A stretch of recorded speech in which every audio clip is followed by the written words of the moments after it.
Bismillahirrahmanirrahim. Alhamdulillahi Rabbil alamin. Allahumma salli wa sallim wa barik ala abdika wa rasulika Sayyidina wa nabiyyina Muhammadin wa alihi wa sahbihi wa sallim.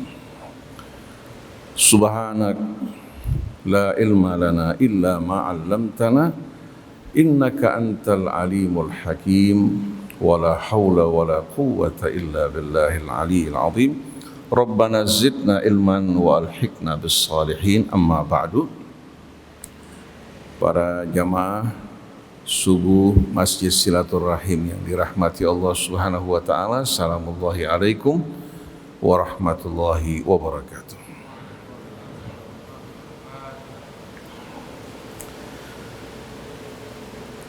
Pagi hari ini alhamdulillah di suasana hari-hari bulan Muharram yang disucikan Allah Subhanahu wa taala, dan Allah mengharamkan atas kita semua untuk berbuat kezaliman, baik dengan lisan kita, dengan kedua tangan kita, dengan perilaku kita. Apabila kita menjaga betul-betul kehormatan dari bulan haram ini, Allah Subhanahu wa taala janjikan kita berbagai macam kebaikan. Wa man yu'azzim hurumatillah fahuwa khairul lahu inda rabbih. Siapa-siapa yang mengagungkan hurumatillah, Allah Subhanahu wa taala janjikan balasan baginya yang lebih baik di sisinya. Akan menjadikan kita manusia yang berakhlak sempurna, yang akan membuahkan dalam kehidupan kita segala kebaikan dan menjauhkan kita dari berbagai macam bencana. Para jamaah hadirin yang dirahmati Allah, dalam perjuangan dakwah Nabi kita Muhammad sallallahu alaihi wasallam,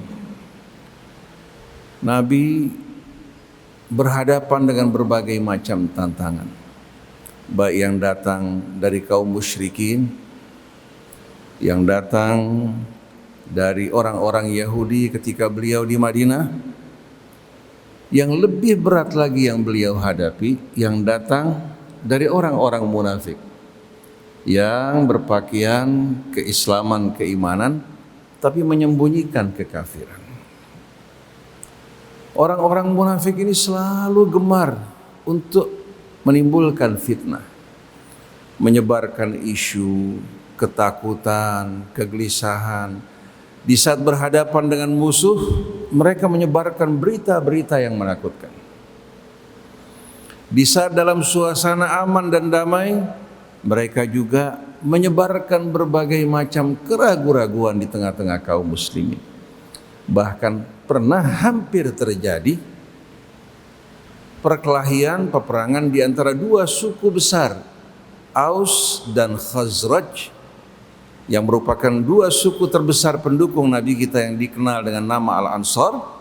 Hampir terjadi peperangan karena isu fitnah yang mereka sebarkan mengenai istri Nabi kita Muhammad sallallahu alaihi wasallam, yaitu As-Sayyidah Aisyah Ummul Mukminin radhiyallahu anha, di mana Ibnu Ubay dengan penuh kelicikan menyebarkan isu perselingkuhan antara As-Sayyidah Aisyah tahharahullah dengan Safwan ibnu Mu'attal, sampai kota Madinah diguncang oleh berbagai macam berita. Dan subhanallah, yang terjerumus dalam hal ini bukan hanya orang-orang yang munafik, orang-orang munafik yang menyalahkan api, menyebarkan fitnah, tapi yang terjerumus bahkan orang-orang yang pernah berjuang dalam peperangan Badar. Bahkan sepupu dari Abu Bakar As-Siddiq radhiyallahu anhu tega berlaku seperti ini terhadap kemenakannya sendiri. Padahal dia diberikan nafkah, diberikan bantuan oleh Abu Bakar, dan termasuk juga Hasan bin Thabit, penyair Nabi kita Muhammad sallallahu alaihi wasallam, terlibat sampai Allah turunkan firman Allah dalam suratun Nur yang membersihkan, mensucikan kehormatan As-Sayyidah Aisyah Ummul Mukminin radhiyallahu anha. Akhirnya Allah jatuhkan hukuman bagi pelakunya yang terlibat dalam fitnah tersebut, setiap orangnya dikenakan 80 kali cambukan. Lalu Abu Bakar As-Siddiq radhiyallahu anhu bersumpah bahwa saya akan menghentikan bantuan saya terhadap mereka yang terlibat dalam fitnah tersebut. Begitu Abu Bakar mengucapkan hal ini, Allah membimbing beliau menuju perilaku yang lebih baik, untuk memberikan maaf dan ampunan pada mereka-mereka yang terjerumus dalam kesalahan tersebut, agar menjadi pelajaran buat umat Islam di masa yang akan datang untuk tidak gampang mendengarkan isu. Allah berfirman, wala ya'tali ulul fadli minkum was-sa'ati an yu'tu ulil qurba wal masakina wal muhajirin falyafu wal yasfahu ala tuhibbuna an yaghfirallahu lakum. Hendaklah orang-orang yang diberikan keutamaan dan kelebihan oleh Allah, mereka tidak bersumpah dengan nama Allah untuk tidak lagi berbuat kebaikan kepada kaum kerabat. Di sini mengisyaratkan pada Mistah bin Utsatsah, sepupu Abu Bakar. Wal masakin, begitu juga orang-orang miskin yang terlibat dalam fitnah tersebut. Wal muhajirina fi sabilillah, termasuk orang-orang yang berhijrah di jalan Allah yang masuk dalam perangkap tersebut. Falyafu wal yasfahu ala tuhibbuna an yaghfirallahu lakum. Hendaklah mereka memberikan maaf atas kebodohan mereka, wal yasfahu, dan melupakan, jangan diingat. Lalu Allah menawarkan pada mereka yang memberikan maaf, ala tuhibbuna an yaghfirallahu lakum. Apa kalian tidak ingin dapat ampunan dari Allah? Mana yang lebih baik? Di akhirat kita berhenti tiap saat hitung-hitungan sama orang, sama kita berikan maaf tapi gantinya dari Allah ampunan yang lebih besar daripada kita menerima ganti dari apa? Dari orang-orang yang berbuat aniaya pada kita. Jalan dengan cepat menuju Allah, menuju surganya, tidak berhenti karena harus melakukan hitung-hitungan karena kita memberikan maaf, tentu Allah gantikan di sisinya yang lebih baik. Apa kalian tidak ingin mendapatkan ampunan Allah? Begitu Abu Bakar mendengarkan ayat ini, langsung dia membayar kafarat sumpahnya, dan dia berikan orang-orang yang diputuskan lebih besar daripada sebelumnya. Inilah orang-orang yang beriman kepada Allah dengan kelapangan dadanya, menutup pintu fitnah, menumbuhkan kecintaan dan pelajaran buat kita untuk tidak gampang masuk dalam perangkap menyebarkan isu dan hoak. Oleh karena itu dalam suratul Mujadilah Allah berfirman pada ayat 5, pada ayat 6, yauma yab'atsuhumullahu jami'an fayunabbi'uhum bima amilu ahsahu Allahu wa nasuh wallahu ala kulli syai'in syahid. Ketika Allah Subhanahu wa ta'ala membangkitkan mereka semuanya, yaitu kita bersama seluruh umat manusia, Allah akan memberitahukan mereka tentang apa yang pernah mereka perbuat. Semua yang mereka lakukan, mereka ucapkan, Allah Subhanahu wa ta'ala hitung, ahsahullah wa nasuh, sedangkan mereka sudah lupa. Dianggap apa yang mereka bicarakan, mereka lakukan hal yang sepele.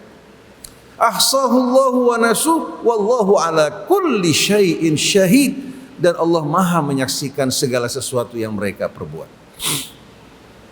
Setelah itu Allah kembali mengingatkan kita, alam taro annallaha ya'lamu ma fis samawati wa ma fil ard. Apa kamu tidak melihat bahwa Allah mengetahui segala apa yang terjadi, yang terdapat di langit maupun di bumi? Ma yakunu min najwa thalathatin illa huwa rabi'uhum. Tidak ada 3 orang yang berbisik-bisik kecuali Allah keempat dari mereka mendengar apa yang mereka lakukan. Wala khamsatin illa huwa sadisuhum, dan tidak ada orang sebanyak 5 orang yang sedang kasak-kusuk berbisik-bisik kecuali Allah yang keenam. Jadi wala khamsatin illa huwa sadisuhum wala adna min dzalika wala aktsara illa huwa ma'hum. Tidak ada yang lebih dari itu atau kurang jumlahnya yang berbisik-bisik kecuali Allah bersama mereka. Allah Subhanahu wa taala Maha mengetahui segala sesuatu. Kemudian langsung Allah menuju kepada kasus yang menjadi apa? Yang menjadi tujuan Allah Subhanahu wa taala. Di mana hadirin sekalian, di tengah-tengah masyarakat Madinah beda dengan keadaan di Mekah. Di Mekah yang memusuhi kaum muslimin adalah jelas-jelasan orang kafir musyrik secara terang-terangan. Karena mereka mayoritas, sedangkan umat Islam minoritas. Tapi begitu Nabi berhijrah ke Madinah, kaum Ansor menyambut dan beriman kepadanya, maka muncullah hadirin sekalian benih-benih kaum munafikin. Karena suku mereka masuk ke dalam Islam, mereka tidak berani menyatakan, menampakkan, akhirnya mereka berbicara di antara mereka kasak kusuk untuk menimbulkan kekacauan, bahkan bekerja sama dengan orang-orang Yahudi untuk merongrong dan memerangi Nabi kita Muhammad SAW. Kalau istri Rasul saja sampai terkena mulut mereka, apalagi yang lain. Nah, selanjutnya Allah berfirman, alam tara ilal ladzina nuhu anin najwa thumma ya'uduna lima nuhu anhu wa yatanajawna bil itsmi wal udwani wa ma'siyatir rasul wa idza ja'uka hayyuka bima lam yuhayyika bihi Allah wa yaquluna fi anfusihim laula yu'adzibuna Allahu bima naqul hasbuhum jahannamu wabi'sal masir. Apa kamu tidak melihat wahai Rasulullah kepada mereka-mereka yang sudah dilarang untuk kasak kusuk berbisik-bisik? Tahu-tahu mereka berbisik-bisik di antara mereka, kasak kusuk, menyebarkan perbuatan dosa dan permusuhan. Wa yatanajawna bil itsmi wal udwan. Lalu mereka wa yaquluna fi anfusihim laula yu'adzibuna Allahu bima naqul. Mereka mengatakan, kenapa Allah tidak menyiksa kami dengan apa yang kami ucapkan? Hasbuhum jahannam. Allah biarkan mereka, bukan Allah tidak menghukum mereka, tapi Allah sediakan bagi mereka balasan yang mencukupi mereka, yaitu api neraka jahanam dan seburuk-buruknya tempat kembali. Ini orang-orang munafik.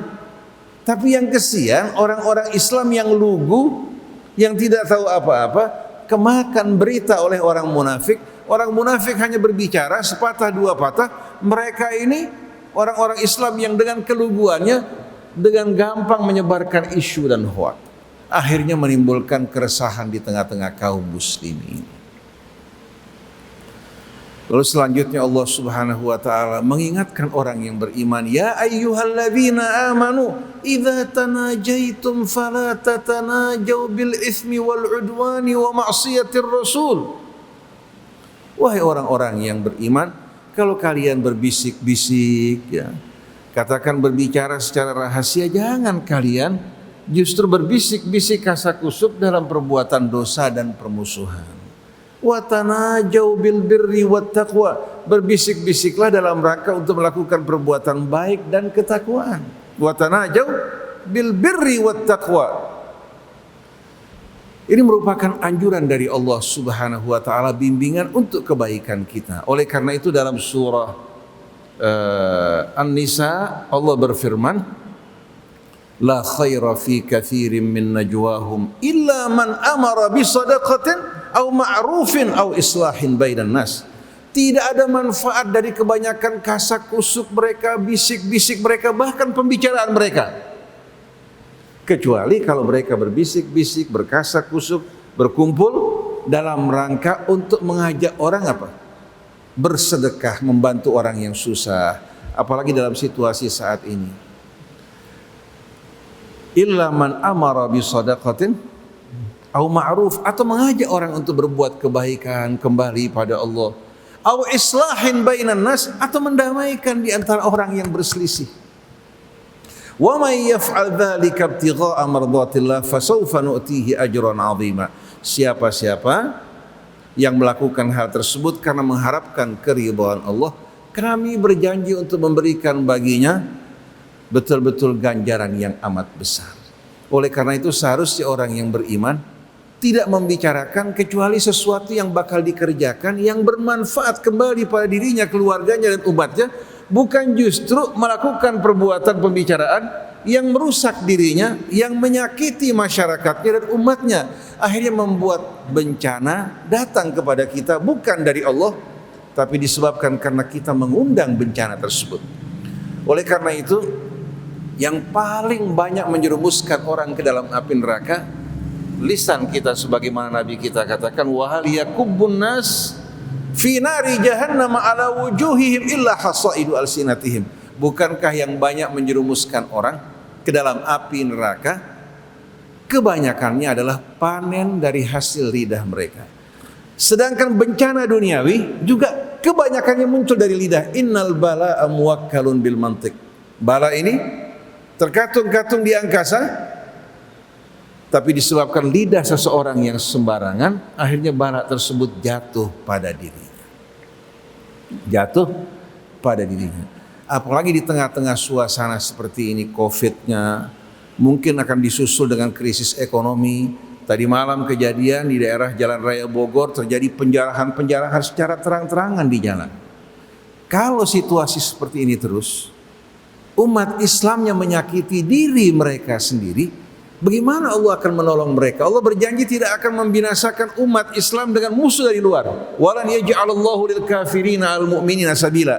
Allah mustahil akan memberikan jalan bagi orang kafir terhadap orang yang beriman. Juga tidak akan menyiksa mereka dengan sinin, dengan bencana paceklik. Tapi begitu kita menyakiti diri kita dengan bermusuh-musuhan, berpecah belah, menyebarkan hal yang buruk di tengah kita, bagaimana Allah akan menolong kaum muslimin yang menyakiti, yang merusak diri mereka? Kita ini sedang berhadapan dengan situasi yang serius. Wabah COVID bukan menurun, malah semakin merajalela. Dan di tengah-tengah kita juga sudah ada orang-orang yang kena. Kalau Allah kehendaki dengan mudah mengenai salah seorang dari kita, maka berlindunglah kepada Allah, mohon ampun kepadanya, dan jaga lidah. Karena lidah ini yang paling mudah untuk mengundang bencana.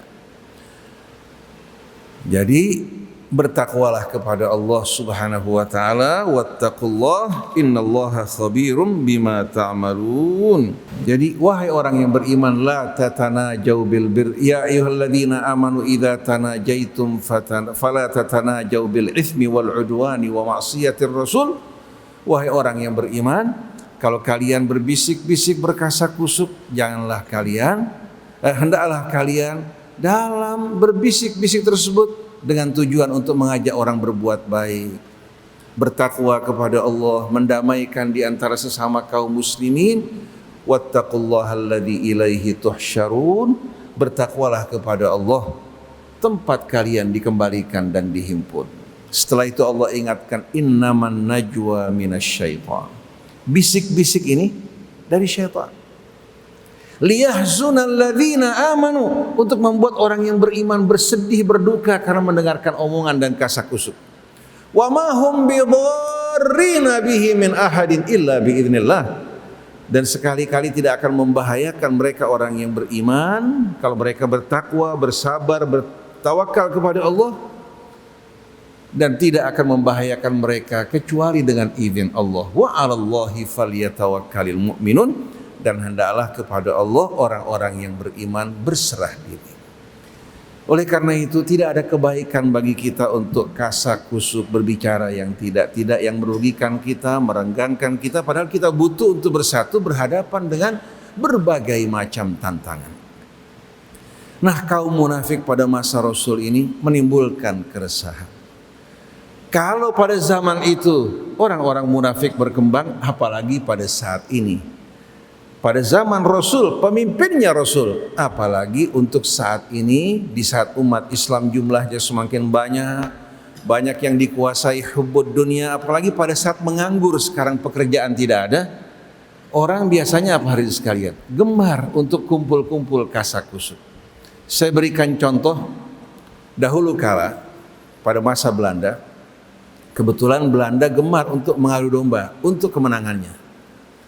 Dia mengadu domba bangsa Arab di antara dua kelompok besar, antara Alawiyinnya dengan Al-Irsyad. Terjadi perselisihan di antara mereka dan selalu pembicaraan yang menuju ke arah fitnah dan serangan. Nah, kebetulan di Jakarta terdapat dua tokoh utama yang menguasai bahasa Arab dengan baik. Satu dari kalangan Alawiyin, satu dari kalangan yang non Alawiyin. Yang bercerita kepada saya, kebetulan pada saat itu saksi hidup. Dia sudah meninggal lama, usianya waktu meninggal mendekati 90 tahun. Dia mengatakan, "Ya Ustadz, ini pelajaran buat kita semua dan buat yang muda-muda." Saya pada saat itu usia saya kurang lebih 16 tahun atau 17 tahun. Baru pulang dari Hadramut. Lalu saya masuk ke klub. Klub ini tempat pertandingan bola pada saat itu, di antara semua bangsa Arab kumpul di sana dan yang lain-lain juga. Waktu saya datang terlambat paling akhir. Tahu-tahu begitu saya masuk ke kantor, saya lihat dua orang ustadz ini. Yang satu mewakili Alawiyin, yang satu mewakili Irsyad. Yang Alawi sama Irsyad bilang, "Kamu tulis begini, saya akan jawab begini. Kamu tulis begini, saya akan jawab begini." Ini orang begitu dengar kaget luar biasa. Dia mengatakan, jadi semua berita-berita isu yang berkembang di surat kabar, pada saat itu surat kabar bahasa Arab ada. Semua adalah ulah perbuatan kalian. Dijawab oleh dua ustadz ini, "Uskut, ya walad, diam kamu. Kalau bukan karena ini kita nggak bisa makan, nggak bisa merokok." Jadi mereka makan, minum, merokok dari fitnah yang mereka sebarkan karena nggak ada kerjaan. Nah, di Surabaya kejadian terjadi di antara anak-anak muda yang tidak tahu apa-apa ikut terlibat dalam fitnah. Akhirnya orang-orang yang tua ini pusing berhadapan dengan situasi seperti ini. Tidak menyenangkan, tidak sama sekali mendidik. Siapa di antara kalian yang bisa memecahkan persoalan ini? Saya akan berikan betul-betul imbalan. Satu orang bilang, "Saya bisa. Saya berjanji saya siap dan bisa, tapi minta dukungan dari kalian." Pengusaha-pengusaha bilang, "Kami siap." Baik, kalau gitu saya minta kepada kalian semua ini untuk mempekerjakan nih para pemuda pengangguran yang tiap hari pagi minum teh kumpul, nanti sore kumpul, nggak ada pekerjaan. Saya minta kalian pekerjakan mereka. Dibilang, "Kamu jamin bisa berhenti?" "Bisa berhenti." Akhirnya semua pemuda-pemuda yang nganggur diserap untuk bekerja. Mulai saat itu pagi hari mereka siap kerja, sore hari diajak kumpul, capek kumpul sama keluarganya. Fitnah berhenti. Oleh karena itu di tengah-tengah masyarakat di Solo jamaahnya, kalau apa? Kalau pasar lagi rame, sarung lagi rame, fitnah berhenti. Tapi begitu pasar lagi sepi, mulai orang kumpul, kasak kusuk menyebarkan yang tidak-tidak. Nah, kita pada saat ini di tengah-tengah suasana sepi, pekerjaan nggak ada, banyak orang menganggur. Akhirnya syaitan, kalau mereka tidak menyibukkan diri mereka dengan Quran, dengan zikir istighfar, terjerumus dalam kasak kusuk. Nah, saya ingin menyampaikan sesuatu sebagai klarifikasi, bukan untuk menyerang. Waktu saya kemarin ingin khutbah Jumat, beredar WA di tengah-tengah masyarakat. Awas, imamnya Syiah sama apa? Khatibnya pun seorang Syiah. Beredar kasak kusuk dari mulut ke mulut. Saya bilang, dari mulai dulu saya katakan saya tidak mau masuk dalam golongan manapun, karena nggak ada pakaian golongan yang pas buat saya. Tapi saya ingin masuk sebagai golongan kaum muslimin. Dan saya haramkan diri saya, keluarga saya untuk bergolongan. Saya ingin betul-betul sebagaimana firman Allah, "Wa man ahsanu dinan mimman aslama wajhahu lillah wa huwa muhsinun wattaba'a millata Ibrahim hanifa wattakhadallahu Ibrahim khalila.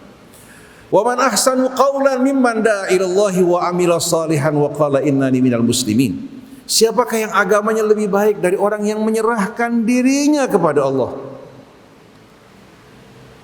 kemudian dia berbuat kebaikan, mengikuti jejak langkah Ibrahim, dan Allah jadikan Ibrahim sebagai hamba yang dikasihi.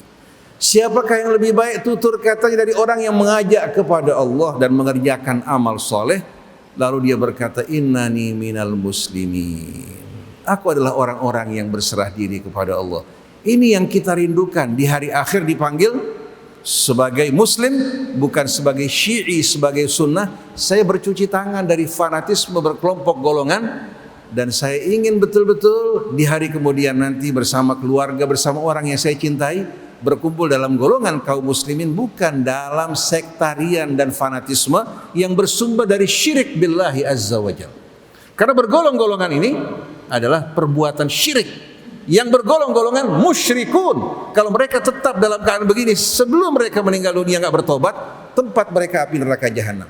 Allah bilang, wala takunu minal musyrikin, jangan kalian tergolong dari orang-orang musyrik, minal ladzina farraqu dinahum wa kanu syi'a, dari orang-orang yang memecah belah agama mereka.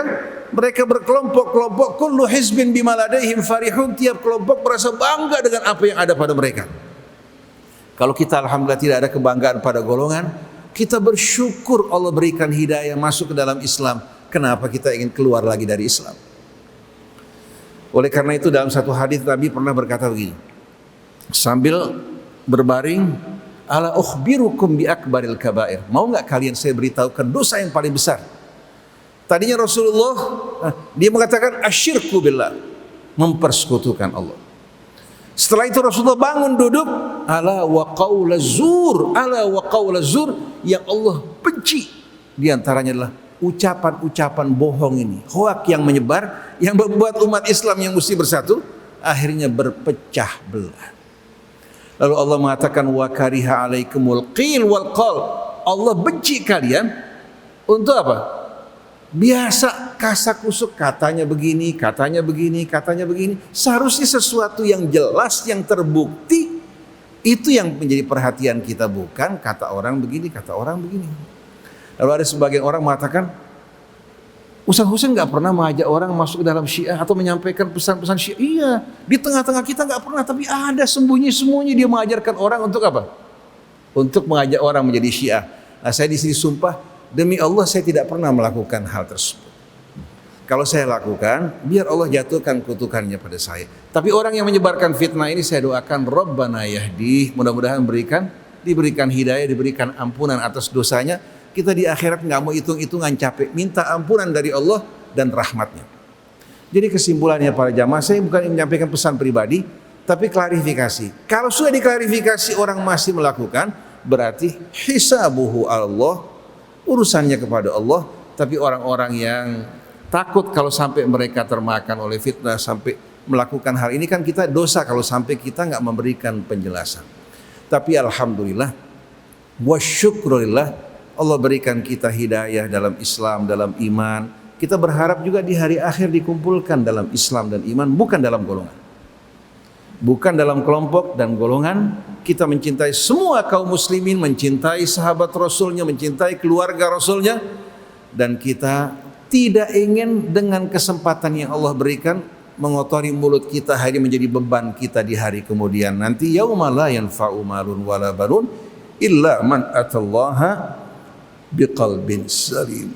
Jadi para jamaah sekalian, demikianlah untuk kajian kita pagi hari ini. Mudah-mudahan Allah Subhanahu wa taala mengampuni dosa kita semua. Demikian pula kaum muslimin dan muslimat, Allah bersihkan hati kita, sucikan amal kita, luruskan hidup kita dan hadapkan wajah kita semata-mata untuk Allah, sebagaimana ucapan Ibrahim, inni wajjahtu wajhiya lilladzi fataras samawati wal ard hanifan muslima wa ma ana minal musyrikin. Subhanakallahumma wa bihamdik, asyhadu an la ilaha illa anta, astaghfiruka wa atubu ilaik, wal afu minkum, wassalamu alaikum warahmatullahi wabarakatuh.